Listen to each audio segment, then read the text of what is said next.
Alright, ladies and gentlemen, I hope you guys are doing absolutely amazing today. In today's little tips video, we're finally going to be talking about is confirmation and set and forget setups. I get this question all the time.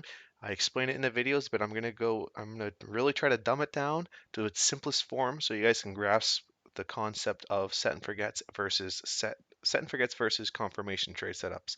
So let's talk about confirmation setups first. If you're going to be taking a confirmation setup, you're going to be waiting for prices to turn on a smaller time frame, because if we know price turns from smaller time frame to a bigger time frame, because if you look at the daily chart, you're going to see one candle. But if you go to the 1 hour chart, you're going to see 24 candles. So price just doesn't change on the daily, it changes on the smaller time frames before it changes on the daily. So a confirmation setup is when you're waiting for price to turn on a smaller time frame, telling you that the supply or demand is taking control and beginning to turn. And then a set and forget trade is when you're just literally taking the whole zone itself and you're just buying it or selling it, and you're not going to miss out. So typically in confirmation setups, you're going to have less trade setups, but they're going to be higher probability trades. And then set and forget trades are going to be, well, you're setting and forgetting. You're going to be taking more trades, but they're going to be less. Uh, they're going to be less probability, right? So there's different situations when I use both. So maybe if I'm going counter trend, I'm going against it. Well, maybe I want to wait for confirmation. Maybe I don't. If I'm going with the trend or in a sideways market, maybe I want to just take the zone itself in a set and forget. So with all that said, now let's dive into what a confirmation setup is. All right. So a confirmation setup, if we see this supply, this is a short that I took from a confirmation. This is the latest trade I took. So if we had this supply zone, it's the supply zone because it's a rally-based drop. It removed this demand down here, so we would qualify it as supply. So if we knew that this was supply and price came back up into this area, that tells me I want to look for shorts. So what I did is I went to the 1 hour and I want to see prices starting to turn. What are we going to start seeing? Prices turning. We're going to see momentum line, trend line starting to break, and we're going to see break of demand zones. That's going to tell us that price is starting to turn and starting to respect it.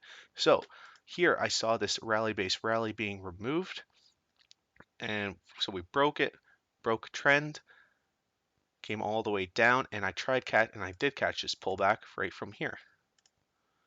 So that was the zone. I have my stops somewhere like that, 4 or 5 pips above it. That was my entry. We're not going to talk about targets, but my first one was hit, and then my second one was somewhere down here. But anyways, why did I take this confirmation? Is because it started to tell me that prices was starting to turn from inside out. We removed it, and then we got that move away all the way down here. So that told me that we're in a higher time frame, supply or demand, and then we got a turning point. All right.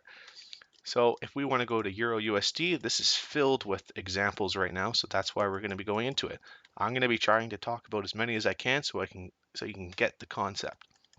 So here was a drop-based rally demand zone, and here price came back into it. As we can see, it's only 1, 2, 3, 4 daily candles. You can't see prices turning on the daily chart.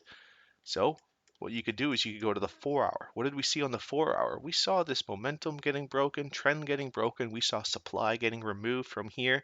We got that move out. Boom. What happened when prices removed all this supply, went up. What did price do when it came back? It came back into it. It told us that it was starting to take control, came down, and went up. All right. So if we look at the daily chart here, we talked about how this was supply also. And I said we would need to be cautious about this supply zone, drop-based drop. It's cutting our profit margin.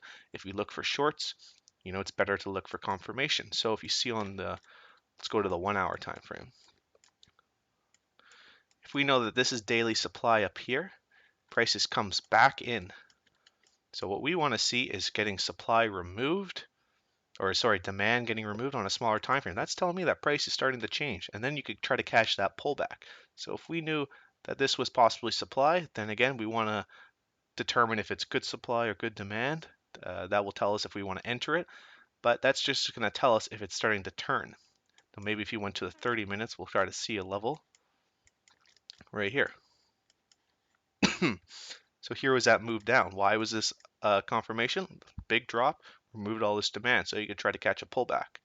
Now, it really wasn't the best. You might have missed out here. I know I did. I tried to get in here, didn't work out. Um, Not the best arrival. Now I'm talking about the quality, so I won't get into that. But we can see it start to change on smaller time frames. All right. So price came back down into the demand. What did it do? It's got it to tell us that it's starting to turn. Well, it's got to remove this supply and break momentum. It's got to remove this supply, at least this supply, telling us it's starting to turn. Right? So we finally broke it. Boom. Broke it. We have demand here. We had that. So we had that demand here now. Price came in, tested it, went up. Now there would be nothing wrong with trying to catch pullbacks up here because we're continuing up now. But keep in mind now that price has already gone higher up and the best amount of buying happens down below and the best amount of selling happens above. So that's why it's the better probability down here. All right, so here we can see price came back up into daily demand, dropped. Now, if you took a set and forget, maybe here, you would have won that trade. Would have came down and you never would have gotten a pullback for a confirmation trade setup. Prices just dropped, pulled back a bit, and then continued down. So that's when a confirmation trade setup would have not worked out for you. Instead of the set and forget would have worked out. All right, so that's the whole premise of confirmation setups. You're waiting for prices to turn on a smaller time frame. That's just that's simply what it is. Now, if we go to a set and forget trade, you're literally just trying to set and forget. I'll show you two examples and we'll wrap this up pretty quick. So Euro Yen, I've talked about this previous trade in the past. It was why I liked it, or I'll explain to you why I liked it. Well, we were in here was the daily drop-based drop in a daily downtrend, so I was looking for pullbacks in there. So if we go back into that daily supply, I found this level. Hopefully you guys can see that properly. We had these two levels right here.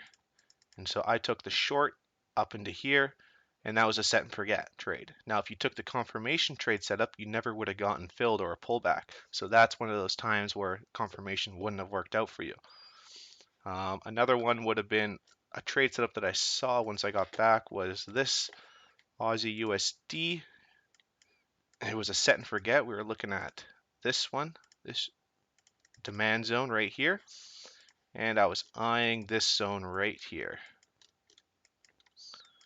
Sorry if I'm moving a bit fast. I was eyeing this part right here. That was the drop-based rally I was eyeing. Prices came down into it, worked out for a little bit, and then it dropped down. So if you took the set and forget, you would have lost, but if you waited for confirmation, you would have been good because it never really gave you confirmation of prices turning. All right, so that's the video I wanted to share with you guys, confirmation versus set and forget trades. It was a highly requested tips video. If you guys really enjoyed it, smash the like if you guys want, subscribe. Let me know if there's anything else you guys want me to talk about, bring up, and that's it. All right, cheers guys. Bye-bye.